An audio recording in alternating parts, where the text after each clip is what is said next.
Olá, muito boa tarde. O Papa Francisco publicou as conclusões do Sínodo sobre a Família num documento que inaugura uma nova abordagem na relação entre Igreja e Família. Intitula-se A Alegria do Amor e vai agora ser analisado por João Ambrósio, convidado do programa Eclésia. Cumprimento. Muito boa tarde. Boa tarde. Obrigado por estar neste programa. Um documento longo este do Papa Francisco sobre a família. Disse há pouco que inaugurava uma nova abordagem. Concorda com essa leitura? Claramente concordo com essa leitura. É uma nova abordagem que vem na continuidade. Eu, enfim, distancio-me um pouco daqueles que dizem que não há nada de novo neste texto, que não acrescenta nada de novo ao que o magistério tem vindo a dizer, nomeadamente a Familiaris Consórcio do Papa João Paulo II, ou mesmo algumas intervenções do Papa Bento XVI neste âmbito. É óbvio que vem na continuidade, é óbvio que retoma, é óbvio que acolhe, é óbvio que aparece citado neste texto esse rio que é a tradição viva da Igreja. Mas porquê é tradição? Porque a tradição é também recolher e avançar. Senão seria tradicionalismo. E o que é que avança este texto?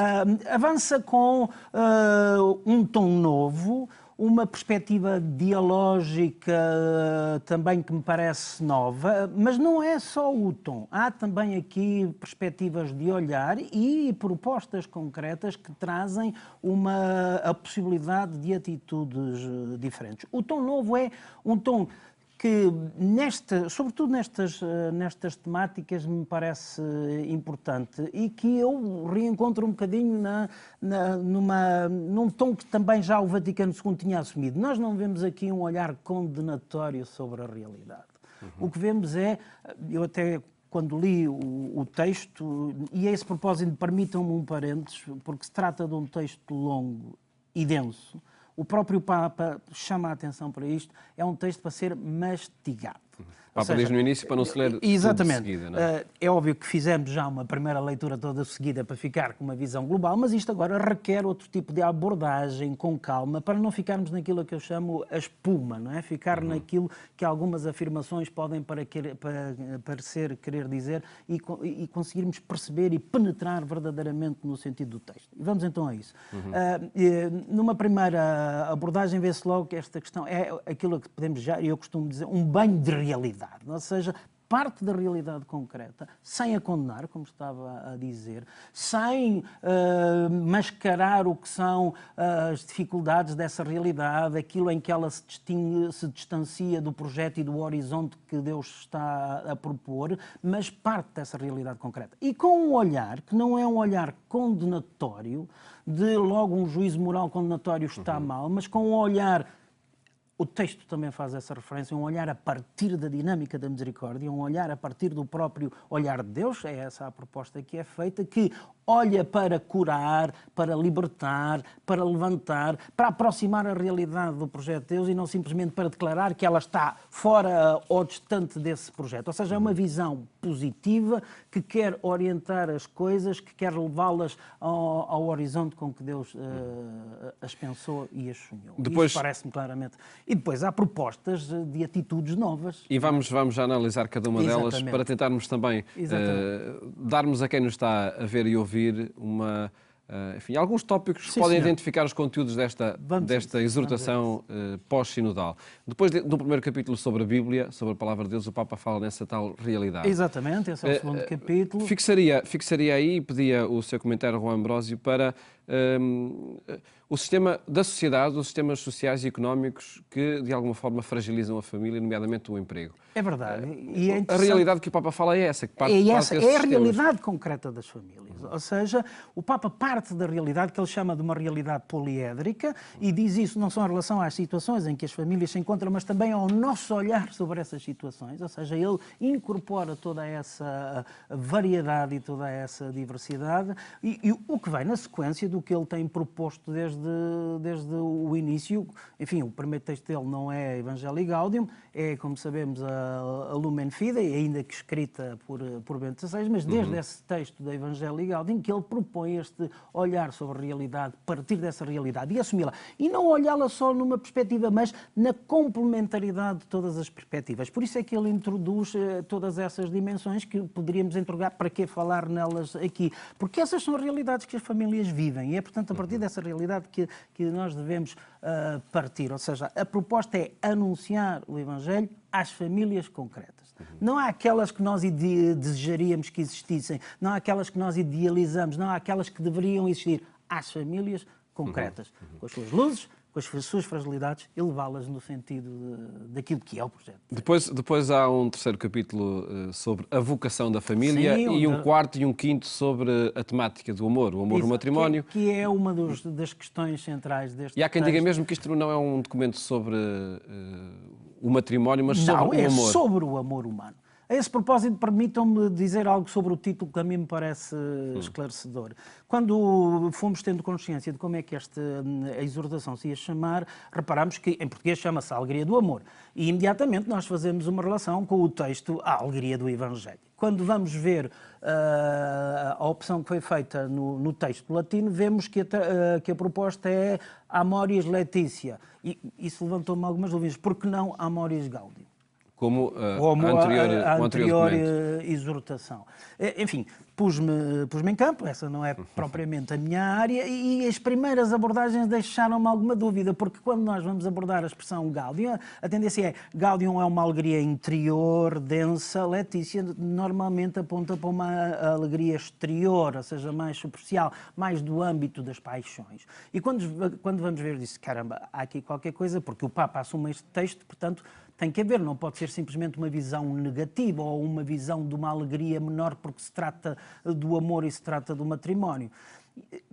Aprofundei um bocadinho mais, conversando com alguns colegas meus, por exemplo, o professor Isidro Lamelas, que me enviou um pequenino texto onde faz uma explicação que a mim parece-me interessante.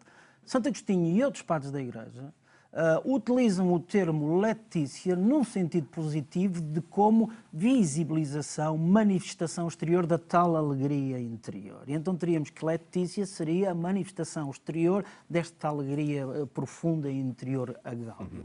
E o que corresponde claramente à proposta do texto, porque quando nós lemos o texto, vemos que Francisco está constantemente a falar na importância dos gestos de carinho, dos gestos de ternura. E mais, chega a falar e a dizer que o amor humano, para poder ser sinal do amor de Deus, tem que ser o amor apaixonado. E, portanto, ou seja, ele recolhe essa visibilidade, ou seja, essa manifestação externa de uma alegria interior, dizendo que ela é fundamental. E a mim isso me parece muito importante, porque isto, do meu ponto de vista, vem de acordo com o projeto do pontificado do Papa Francisco. Rapidamente, temos uma primeira proposta que é a renovação da Igreja, Evangelii Gaudium. Depois temos uma outra proposta que é a renovação do mundo, o cuidado pela construção da casa comum, Laudato Si. Como é que o Papa pretende fazer isso? Através da realidade da família, porque a família está nestes dois patamares.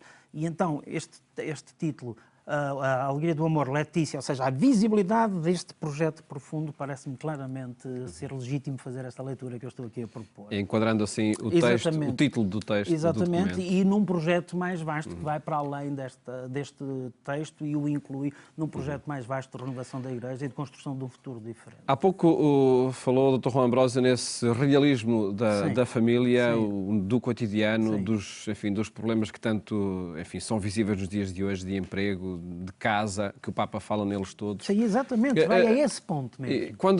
Quando fala aqui nesse ideal de amor na família, manifestado conjugalmente, o Papa apresenta esse projeto como algo conquistado ou sempre como um caminho que se conquista em cada dia? É muito interessante isso.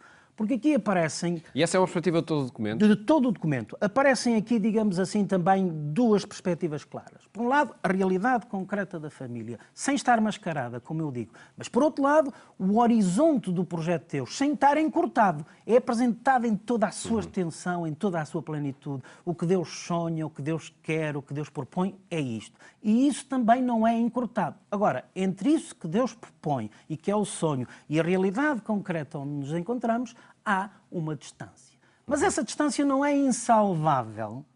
E essa distância não é para condenar, mas é dizer, isto aponta-nos o caminho que temos que fazer.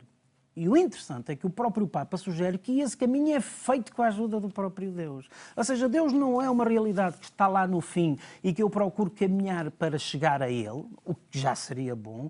Deus é essa realidade que me aponta esse horizonte, mas está comigo no concreto a caminhar para me fazer chegar a esse horizonte. E essa é a atitude nova que aqui vem.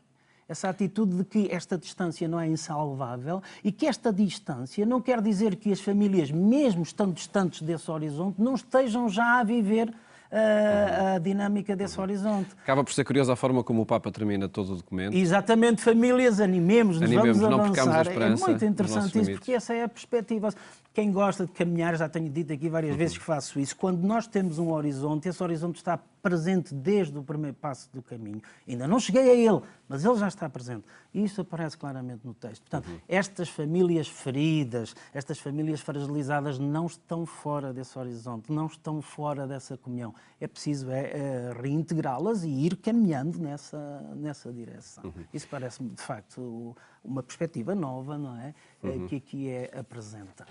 Entre todos os temas que o Papa aborda neste documento, 325 números compõem este documento, há um tema que atraiu ao longo de todo o processo sinodal e também nas expectativas para esta exortação pós-sinodal, foi atraindo as atenções, que era o que o Papa iria dizer sobre situações irregulares. Exato. Nomeadamente, eu chamo a atenção que a tradução que aqui é apresentada é sobre as chamadas situações irregulares. E esta expressão, chamadas situações irregulares, não é inocente, do meu ponto de vista. E a página porque podia também dizer só situações irregulares, mas não.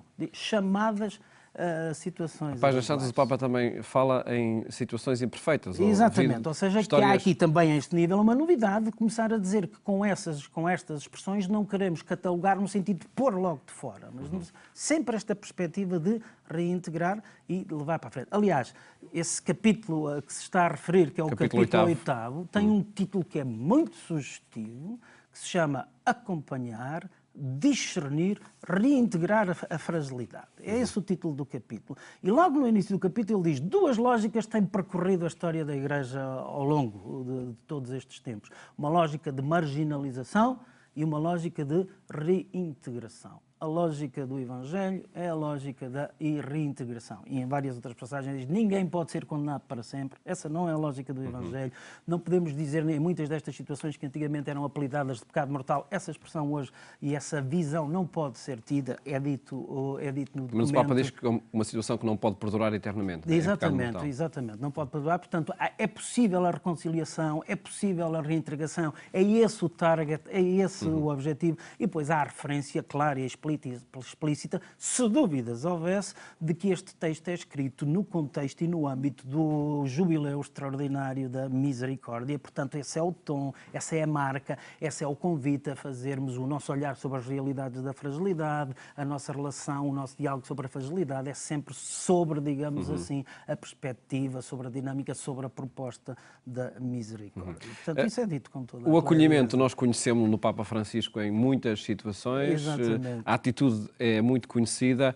Concretamente, nessas situações chamadas irregulares, como frisou, e mais concretamente ainda no acesso aos sacramentos por parte de quem vive essas situações irregulares, o que é que o texto diz de novo? O texto faz propostas claras de haver um caminho, primeiro, objetivo, reintegrar, fazendo o discernimento. Esta expressão do discernimento a mim parece muito, muito importante. Não é o caminho mais fácil. É um caminho difícil. Ou seja, uma análise de caso a caso. Exatamente, caso a caso, em diálogo profundo com as pessoas, em diálogo com a comunidade cristã, com os seus pastores, com os seus elementos e todos em conjunto discernirem qual é o melhor caminho, o que é que Deus também está a propor nessas situações e que quer e sugere que se possa alcançar. E a proposta é fazer esse discernimento e, como objetivo, procurar sempre a reintegração, quanto mais plena, melhor.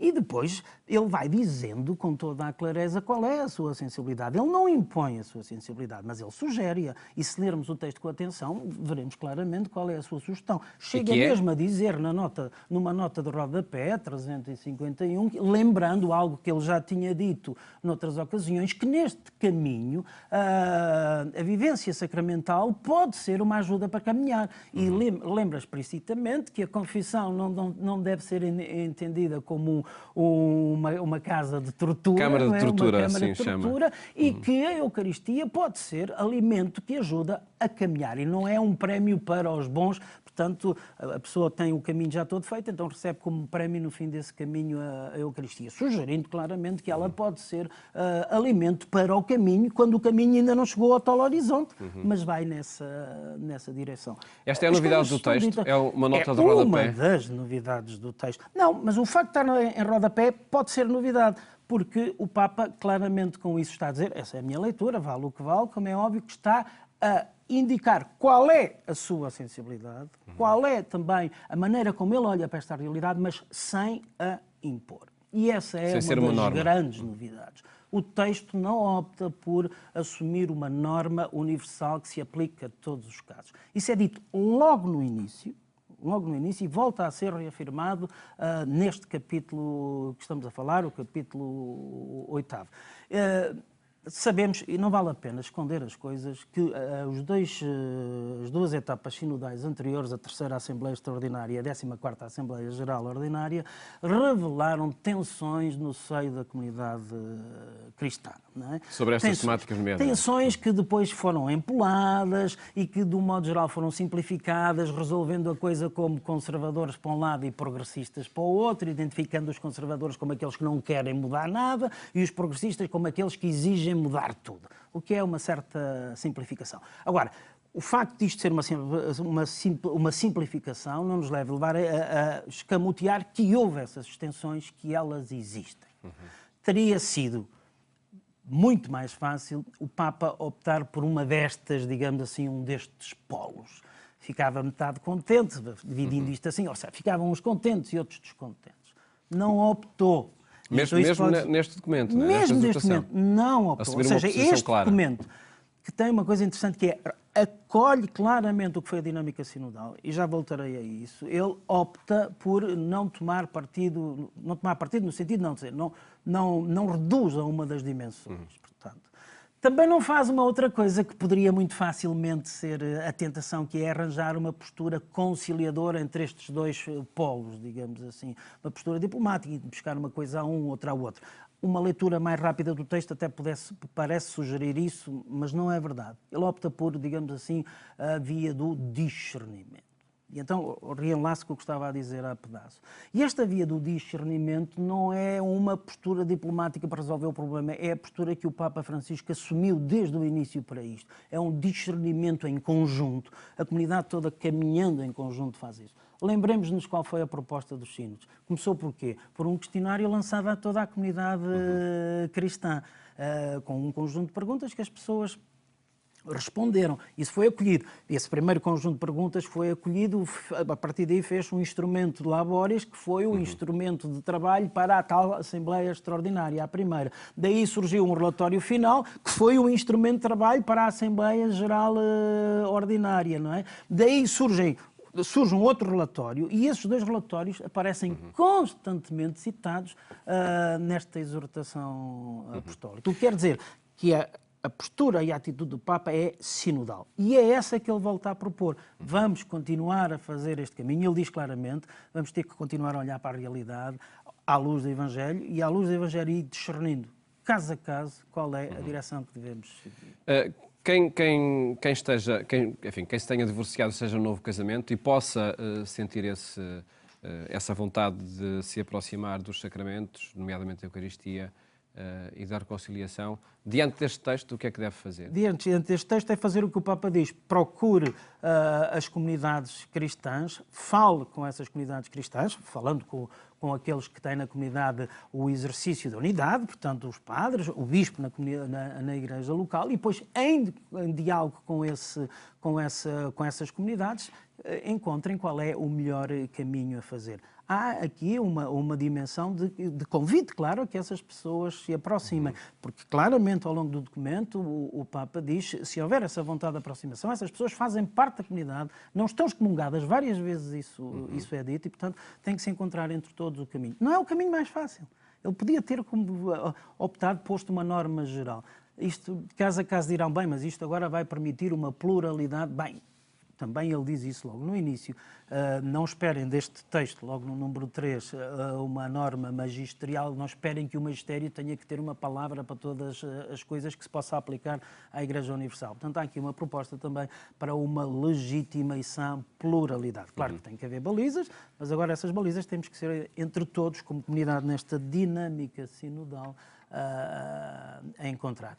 Nós não estávamos habituados a isto, pois, estávamos habituados a ficar sentados à espera que viesse a norma. E depois podíamos contestar a norma. Eu não estou de acordo com a norma, ou estou muito de acordo com a norma. Mas o que aqui parece estar a custar muito às pessoas é que agora elas se comprometem-se, estão envolvidas, é pedida a sua corresponsabilidade. Têm de decidir sobre cada caso. Exatamente, é pedida a sua corresponsabilidade, ou seja, toda a comunidade cristã é envolvida neste processo. E isso é mais difícil, mas é muito mais de acordo com aquilo que é a identidade eclesial. Também por isso inaugura-se, de facto, uma nova era na pastoral familiar? Parece-me claramente que sim.